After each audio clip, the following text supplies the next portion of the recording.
Talk about rolling out the welcome mat. My good buddy Victor called me up and asked me to stop by. Who knows what he's thinking? To what do I owe the honor of this presentation? Bring back any memories? It's one of those moments, like when you approach the pearly gates, then your life passes before your eyes. You get to see all your past decisions, and all these cars are lined up. I'm wondering what's going on. I mean, look at this. Yeah, you forget how much nonsense we've been through. 2, 4, 5, 7, 9, and that's not even all of them. It's crazy. We have tunnel vision working as a team, so we just go from one to the next, no hindsight. And this is a look into the past. It's like, what have we done here? Remember what we started with? I used to have doors. Remember? It's due to the diamonds. This really exemplifies why I'll do anything for Victor. He's like the ideal client, He follows everything through to the finish, and he has the entire volume of work stored and ready to cruise at any time. Victor just keeps stacking them. This has been a year since we completed this car. Right. So, Time flies, I always said, I'm done, but hey, now I'm bored. Right. And there it is, Victor's bored. It could be a signal that we're potentially entering dangerous waters. You're not thinking about changing all this up, are you? Nothing. We're done. And the reason why I have everything out, I don't want to duplicate what we've achieved already. I want to build another vehicle, and I guess the word is spectacle, right? These are cars, these are, radical custom. Sure. But this is half a spectacle. I need a full spectacle. Let's go out of the box on this one. I love that idea. This style car, right? It's like, that's just my jam. I love the sleds and the customs. They're super cool, but I like the freak show. And I guess that's a word. I guess I say spectacle and you say freak show. Now we got to combine those, and that's what I'm looking to build, something that'll bring all this attention, but times 10.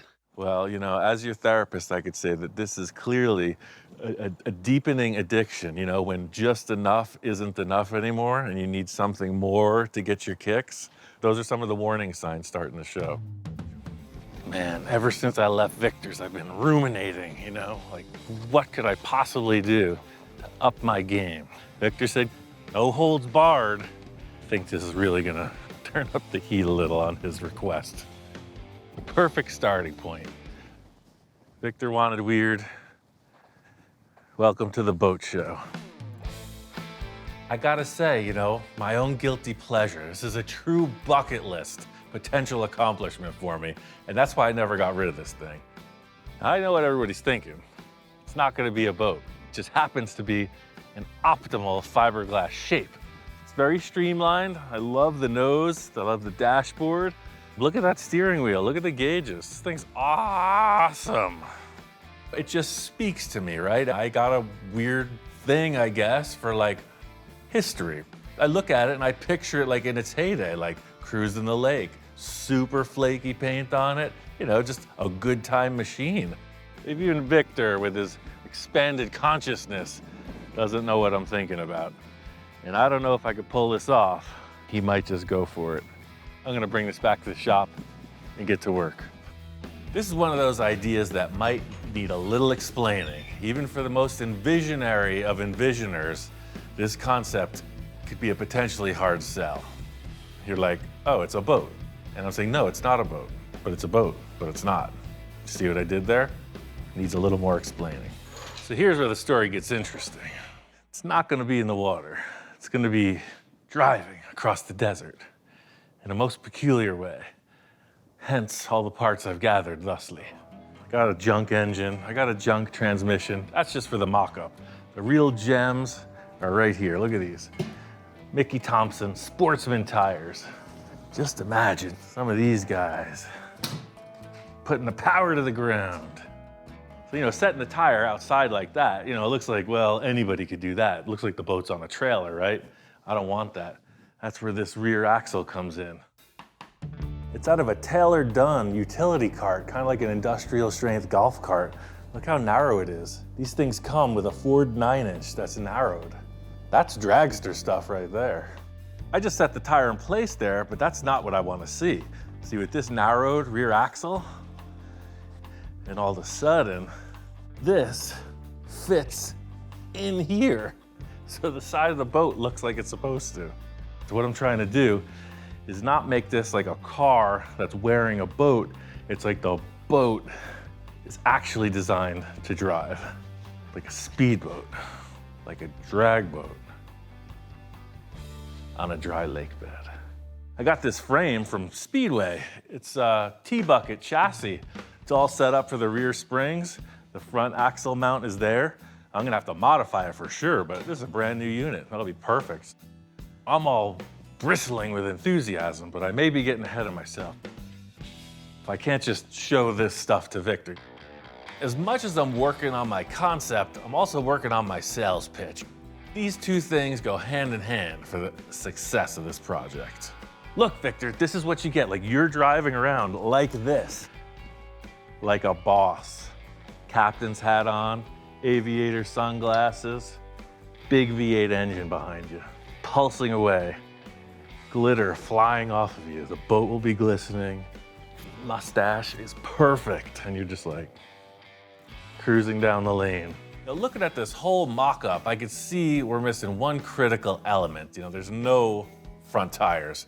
And it would be simple to just throw in a Camaro front clip or some aftermarket thing, but you know, I need something that says race day on the lake. I think I might just know where to find something that fits the bill. What's up, Ian? Man, you have an ever-evolving inventory. And you got cooler stuff every time I come out here. That's what it's all about, isn't it? I met Tom at the Pomona swap meet years ago, and we've been friends ever since. Tom is a longtime hot rodder. Now in his retirement, he's, a hobby builder, but he's also a consummate collector of all things cool. When I got that Jeep body from you, I was walking through your scrap tubing section, and I saw this thing. This is like the real deal, man. It's a slingshot dragster front end, if you look. I can tell. I'm building this crazy contraption, and I need these spoke wheels, man. This Oh, thing wow, is that's too cool. What are you gonna build? A drag boat. See, this is what I'm talking about. I need to have this whole concept laid out, well represented to really make that sales pitch count. It's like a drag boat, right? Yeah. But it's a drag boat with tires. Yeah. So it's like a dragster. It's not in the water, though, Without right? the water. It's a drag boat without the water. Desert drag boat. I like it when you go crazy with stuff. That's why I needed these parts, because it's like the same era, right? So if you're gonna build like a vintage drag boat, you need the parts to fit the bill. Man, I'd love to see you do something with this. Oh, I got something. If you want it, it's yours. I appreciate it, man. I think I have all the pieces to commence construction on my greatest sales pitch to date. I'll meet you back at the boat club. Making some progress on this boat. Just cut out a whole bunch of stuff. I just kind of want to come up with a wheelbase measurement. These two big tires are gonna set in there, and man, it's gonna be tight. I wanna sit ahead of the engine, and I want these big tires back here. Unfortunately, and fortunately for me, there's no blueprint for this kind of thing. It's all about envisioning and an old school mock-up to see how it's all gonna come together. First on the list is to narrow the frame 4 inches so that it'll fit up with the rear end.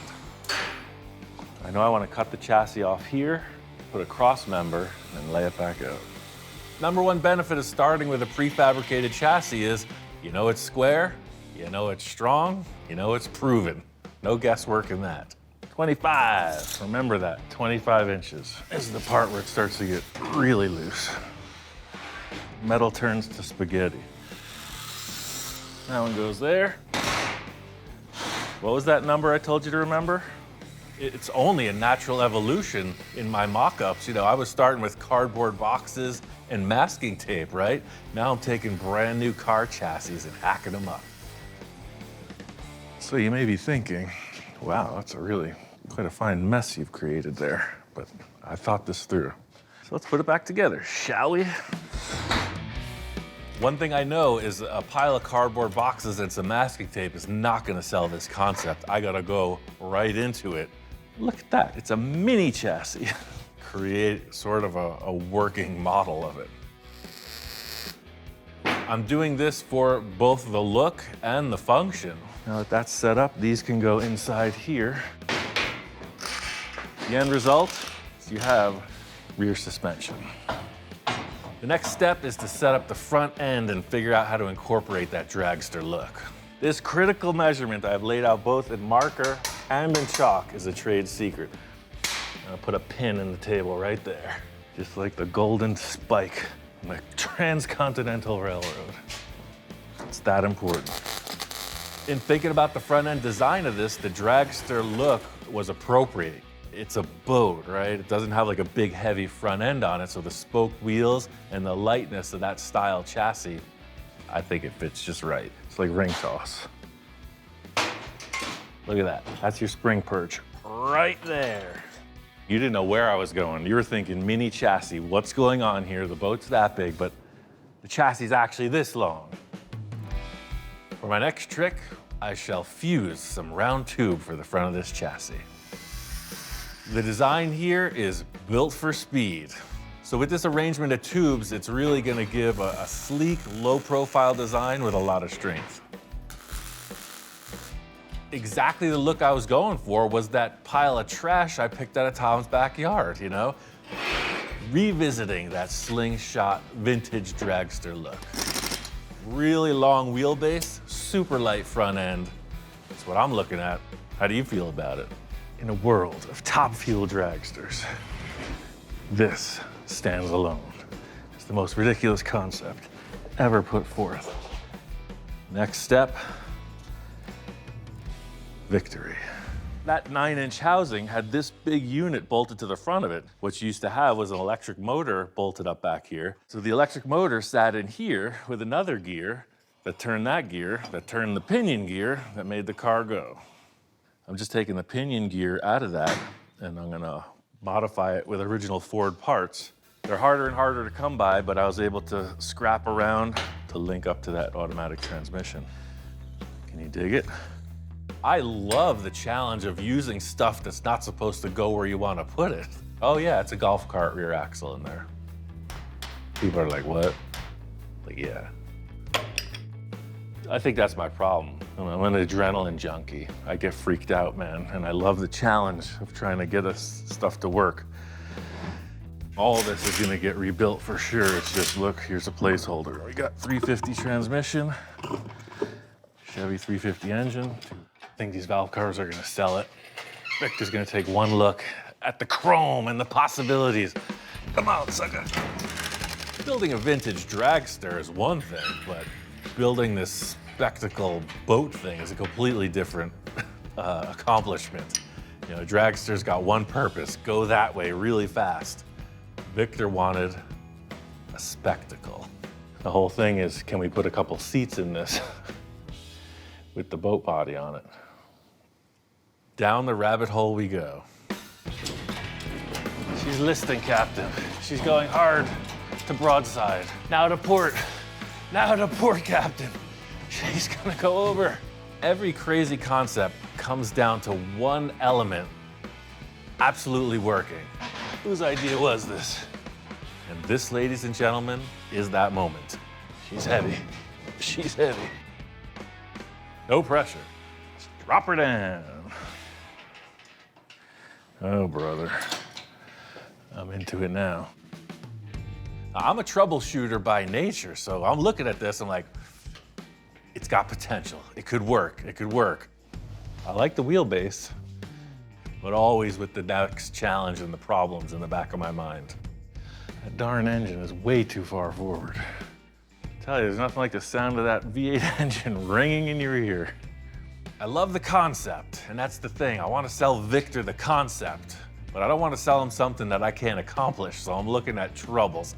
Position of the engine is a little bit, the fitment of the rear tires in the back of the boat, the overall stance of it. The first thing you have to think of when you look at it is, oh, that's cool. Not quite there yet.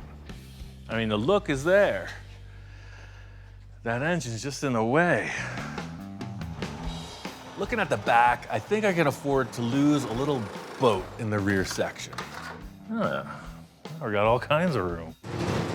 Now, this all adds up to that moment in your teens, like when you told your parents you were cleaning your room all day and they're on the way home and you gotta really follow through on the goods. Just a little more desert treasure. Haven't quite accomplished everything I need to, and El Jefe is on his way over for inspection. I'm not showing him too much, just showing him ideas. Everything in its place. Walk in with an air of elegance. I don't know, I think I got in real deep on this one. The moment is upon us. Honest Ian's used boat emporium is open for business, and we're about to make our first sale.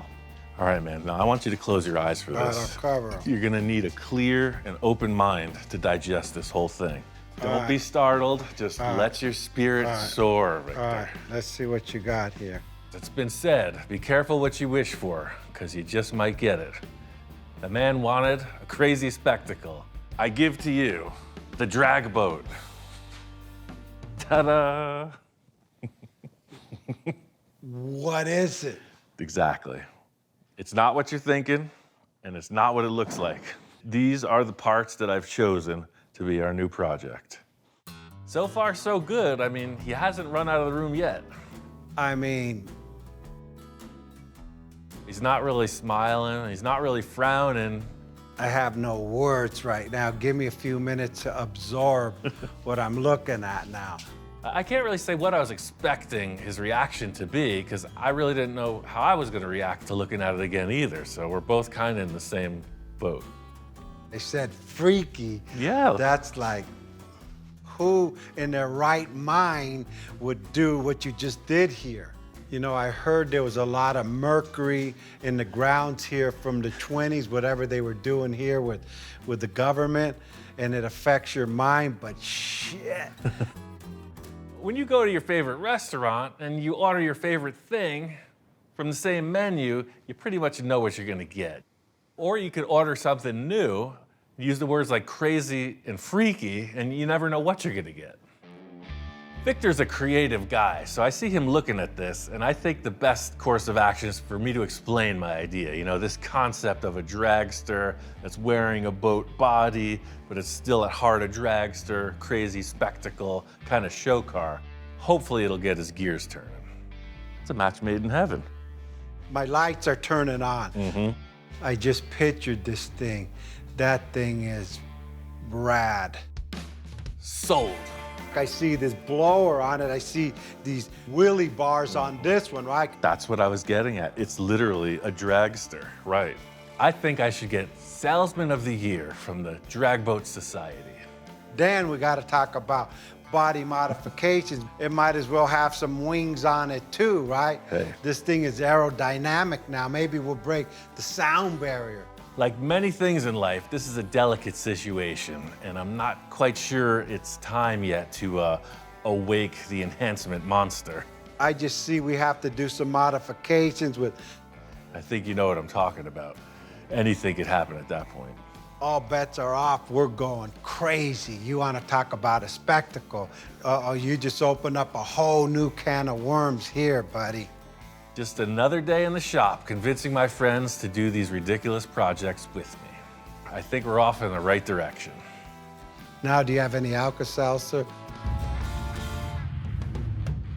So Victor was satisfied with the crazy boat concept, but after talking with him, I wasn't fully satisfied. I needed something more.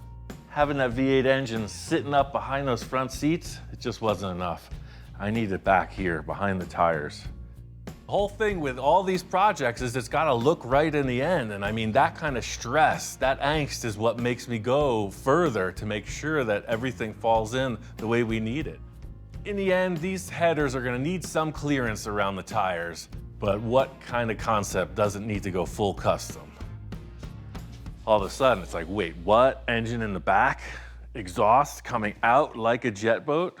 And that leads up to the biggest question mark of the whole arrangement. Like, with the drive shaft sticking towards the front of the vehicle, how is it rear-wheel drive?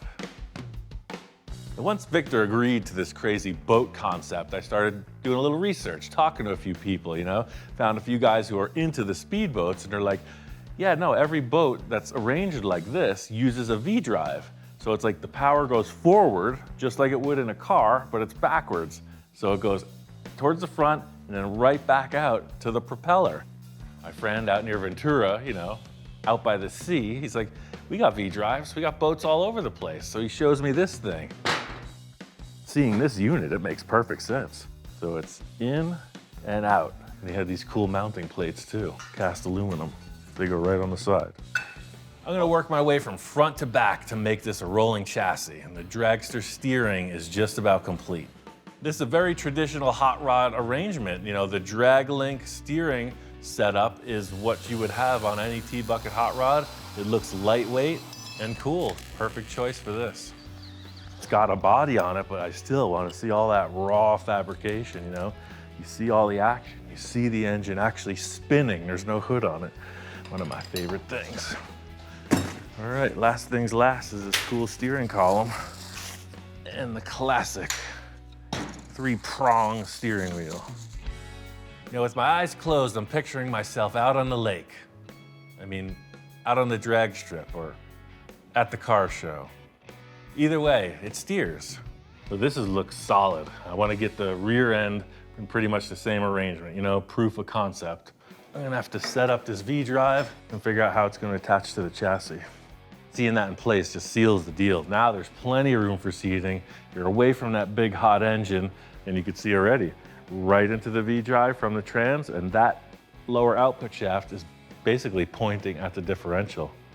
The engine, transmission, and drive line are all mounted off of these two heim joints. That's the magic of like the wheelie action. So this is all going to be one substructure. That the whole engine, trans, and drive line is all in one piece and it pivots together. The mounts on the V-drive are set up for a boat. They're a little wide, so I'm gonna cut those down, then create some steel plates that I can weld to the truss structure I already have in place. The whole concept here is engine, transmission, rear axle, and now V-drive are all of the same assembly. So this truss structure that I'm building keeps everything, you know, all the spinning mechanical parts in line and strong. I brought the boat out here and put it on the lift because I was gonna have them help me install the thing, but I guess it's up to me, as usual. Well, let's push this thing out and see how it lines up. Even though the boat body's been on there before, it's critical that it sits properly. Otherwise, the whole presentation will be off. My master plan will be foiled. Hey, look who it is. Fair weather friend. You're just in time for the boat. Check it out. Yeah, my plan with this whole setup was see how I cut the hull. It's gonna sit right on the front spring perch. Pretty much like that. So that's level, right? But I was thinking I want it more aggressive, like a speedboat. So I'm gonna go lower in the back. That really sets the look. It looks like it's on plane, right? It's taking off. Really showing off the engine. You know, the tires are up above and then these big exhaust pipes just coming out. I'm gonna put these rear mounts in and roll it out from this lift and take a look at it. This is what it all adds up to, you know? First impressions. I'm looking at this thing like it's the first time. It looks fast. That's what I was going for. It's definitely weird. Stance, when you look at it, it's gotta have some kind of attitude. For me, a lot of times it's like nose down, right? For whatever reason, that looks a little more aggressive. Not this one. A boat does the exact opposite. It looks like it's ready to hop in the lake and go cruising. It's gonna make a real statement at the local boat ramp. See, now you really see how the suspension works. The body, the whole boat is suspended on springs. The engine is locked down to the rear tires. Now that I see everything working as it should visually, I'll get some body mounts in order and prepare for a 3-hour tour of Ian's Island. So this worked out really good. This 1-inch tube will come off of the frame and just grab the boat with a metal plate and some bolts. So I'll do the same thing up here, right where the bottom of the seat's gonna mount. The big challenge next is the seating and the steering. I want a nice, cushy seat and some real solid feeling steering. I wouldn't say it's ready to set sail quite yet, but it's definitely on a roll. Victor's really been going the extra mile in the last few projects with the upholstery, so what I'm doing is just setting up a good groundwork for him to do his magic. So I'm just gonna slice through these tubes so I can take the seat out, then I'll be able to finish it on the bench where it's flat. Whose crazy idea was this? Build a seat that you can't take out of the vehicle. First, I was thinking that the whole corner of the seat would wrap around like this far, but I realized you don't need that much seat. So I'm gonna take the tube, bend it, attach here, and then just curve right into that. I had 3 S's. I gotta say, the sitting's looking the best out of the 3. I'm giving Victor the whole project in this rough, unfinished form, and it's up to him. Like, what kind of upholstery, what kind of paint? Who knows? Maybe he's got enhancements. It's a pretty wild concept. I'm super interested to see what he's thinking. A few loose ends to wrap up in this project, and it's ready for the master enhancer. Ready or not, here we come. In an effort to continue my salesmanship, I need to set this car up to really make an impression on Victor. I think he needs to see it in motion. Ahoy! Nice day for a cruise. It doesn't move on its own, but it does stop and steer, and that's all I need for this presentation. Welcome to the cartoon world, sir. That's about as spectacle-y as I could make it. Everything's in place, the mounts are there, the body's this floating, springy design. You have motion in the ocean. It's like you're on a boat. It's basically a fully functioning rolling chassis ready to drop in a running engine and transmission. I said, crazy spectacle, and I got what I asked for. I should watch my mouth next time. The fab is done. This is a piece of art now. Now I'm afraid to cover anything up. The thing already says I'm crazy, I'm nuts, look at me. I don't want to have them put me in an asylum right off the bat. I could just literally do the interior and paint it, and it's done. But then I haven't done my part, and it's not fair to you. That's right. It's not fair to me unless you get all the details filled in. Like all the rest of our projects, I'm sure this will be a back and forth process, but I think I'm going to hightail it out of here before Victor starts getting a little too deep. We all know how this could go. I'm really looking forward to seeing what your vision is for it, right? And then ultimately, the test drive. No holds barred. Do what you do. Victor's process is typically not fast and usually requires a lot of revisions. So after I left, I was surprised to get an SOS from him the very next day. Jumping Jehoshaphat. I had visions, I couldn't sleep. Well, I gotta say, that escalated quickly. Victor looks a little frantic. I see inspiration in his eyes. He's a man in motion. He's got a good concept. I work the same way, so I'm just like being supportive. You know, I see what his potential is here that's just developing. I was pretty surprised to come back the next day. I mean, seriously, 16 hours later, and he's got these 2 fins and taillights mocked up on this thing, as well as some kind of weird headgear arrangement. I mean, look at this. That's you, man. That enhances your forehead. All jokes aside, this project's on a new path, and I'm up for the ride.